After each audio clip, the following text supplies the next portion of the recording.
the Democratic Party could be a open place for us, in the sense that the Republican Party is absolutely hostile, in the sense that they will directly purge us.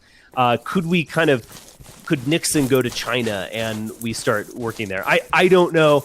It's worth considering. I think the main thing with Yang right now is that, look, we are up against the ropes right now. I have been attacked, I have been deplatformed, and I haven't even faced the worst of it. And we need to find a way that we can survive and rebuild, and that we can directly help our people.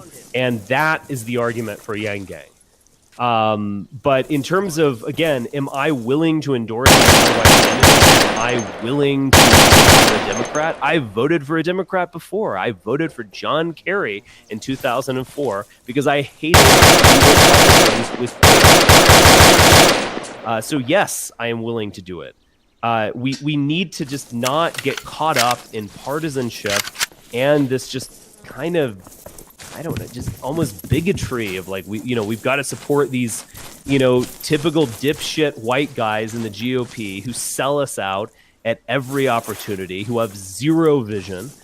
Maybe we need to do something. Maybe this is just wild enough to work, and that we need to be willing to do something, at the very least, to break us out of this thought prison of the lesser of two evils, which we've just constantly, oh God, it would be so much worse if the Democrats were.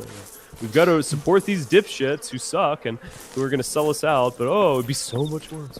We've got to get over that. 75 years, and it keeps getting worse.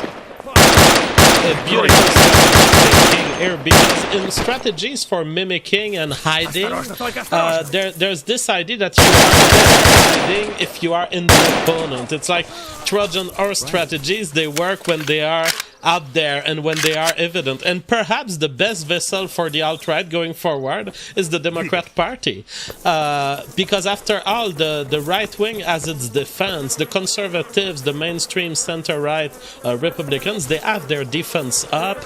They have bought totally into the mainstream media coverage. And instead of saying, no, we will not denunciate the alt-right, they have specialized in expelling the alt-right from all of their conventions, to the point where Nick Fuentes was kicked out of CPAC. To that extent, for being a white nationalist. It was like me getting thrown out of a Depeche Mode concert. I mean, it must have just been just emotionally painful on levels that we can't imagine. Yeah, I mean, right. I mean, it's narcissism of small differences. Like I agree that, and I've said this, I've written this, I've published papers on this. The GOP is the white man's party. It is 90% white. It's actually, it's not gaining the white vote like it did 10 years ago, which is worth pointing out. But it still remains an overwhelmingly white party, is the normal person's party, whereas the Democrat Party actually is a multiracial thing where whites don't predominate. In terms of voting, they're still kind of predominant on top. Yeah, I get that. I agree with that. But that almost means that they're going to target us and expel us with more intensity. And we've seen that. Nick Fuentes getting thrown out of CPAC. James Alsop getting thrown out of this extremely minor, elected position to which he ran unopposed. The just explicit statements of the conservative movement and so on, that we will not allow this to stand. This is not going to work. They are on to our game.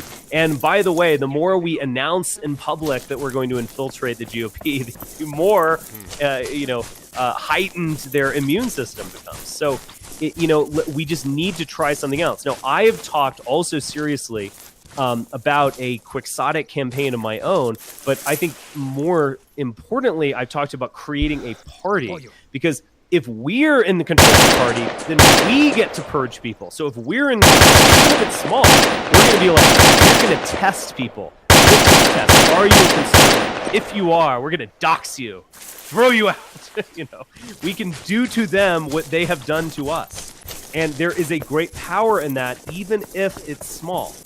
But so I'm seriously countenancing that kind of strategy. I don't have the infrastructure and money at the moment to do that in a serious way, but it's something that I'm willing to talk about.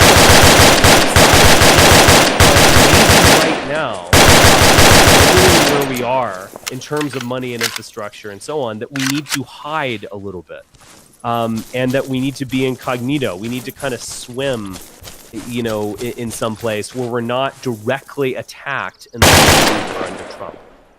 Well, if you can show a Democrat Party member card, it's definitely a good tool against censorship. You won't be banned from Twitter. It will take much more hardcore statements before it will be kind of weird if people get banned while supporting Yang. Like, there's something with Trump that, I mean, again, I don't support it, but I obviously kind of get where they're coming from. But you know, we need to ban all of these right-wing voters. That's just odd. Yeah, I mean, just thinking about it, I feel relieved. Like, I could go debate a leftist somewhere on the internet and not have people call me an evil Nazi or something like that. I'd be debating for Yang, a Chinese, a nation candidate. That would be awesome. Exactly. Yeah. All right. So Romulus says, does UBI function as a vehicle toward truly serious topics with normies to red pill them? As we know, entitlement spending is least likely change. Well, I would say, in my experience, seeing the early UBI discussions around the Andrew Yang campaign, in my experience, UBI is actually a deterrent to actually examining issues. It's like people are hypnotized by this $1,000 a month, and it's like the final argument. Yeah, Jeff, nice intellectual comments, but $1,000 a month. Is that your impression? Yeah, I think that kind of is my impression. I'm not sure UBI is a red pill. I think there are some red pilling aspects of UBI around UBI. The problem with automation, etc. I think that is a bit red pilling in the sense that this notion that we can have a 100% bourgeois